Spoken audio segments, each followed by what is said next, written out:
Maka di antara wasailus tsabat, jalan untuk kita istiqomah di zaman yang penuh dengan ujian dan fitnah seperti zaman kita sekarang ini adalah benar-benar terus memperbaharui dan menguatkan keimanan kita kepada Allah dan keimanan kita tentang hari akhirat, bahwasanya ada hari pembalasan.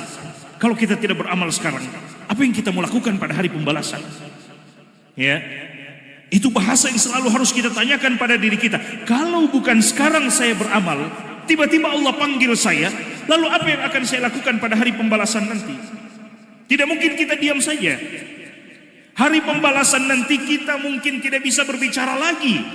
Anggota tubuh kita yang akan berbicara, ikhwas sekalian. Anggota tubuh kita satu persatu. Bayangkan baru mau antri saja, kita antri sekarang, misalnya antri antri beli bensin misalnya. Baru antri, kalau kita lihat antrinya panjang, kita sudah mengeluh, belum lagi panas matahari dan sebagainya. Bayangkan antri pada hari kiamat, satu persatu Allah panggil untuk memintakan pertanggungjawaban. Ada yang banyak sekali yang harus dipertanggungjawabkan, ada yang sedikit, tapi sangat lama kita antri. Kita tidak tahu kapan giliran kita. Baru antri saja sudah menyiksakan. Sudah sangat siksa kita baru di antrian saja. Belum lagi datang giliran kita. Lalu Allah Subhanahu wa taala bertanya satu persatu apa yang telah kita lakukan. Al-yauma nakhtimu ala afwahihim wa tukallimuna aydihim wa tashhadu arjuluhum bima kanu yaksibun. Ya, pada hari ini kami tutup mulut mereka, tangan mereka yang akan menjadi saksi, kaki mereka yang akan tangan mereka akan berbicara, kaki mereka akan menjadi saksi. Wa qalu li juludihim lima syahidtum alaina. Bahkan kepada kulit mereka katakan, kenapa kalian berbicara wahai kulit? Bersaksi di hadapan Allah Subhanahu wa taala. Qalu antaqana Allahu allazi antaqa kulla syai'. Kulit akan mengatakan, kami bisa berbicara karena Allah yang buat kami bisa berbicara. Pada hari itu kulit pun berbicara. Subhanallah. Ya. Makanya Nabi mengatakan tempat sujud kita akan menjadi saksi di hari kiamat nanti. Semua akan menjadi saksi. Bahkan sampai tempat sujud kita.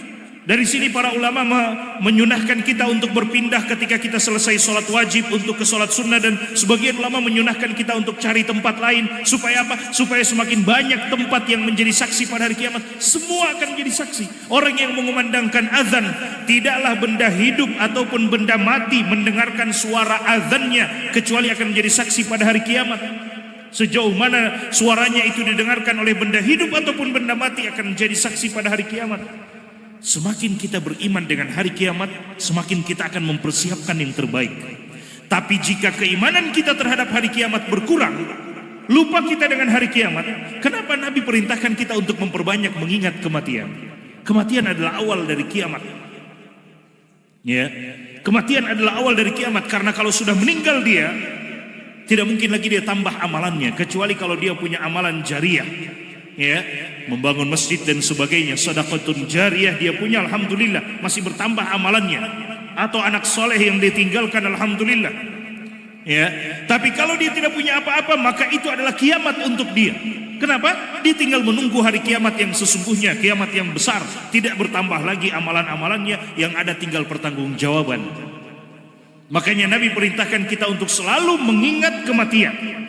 Kematian adalah awal dari kiamat untuk orang yang meninggal tersebut. Belum lagi kalau kiamat yang kubro. Kalau kita mengingat bagaimana hari akhirat, semakin bertambah motivasi untuk kita beramal ibadah.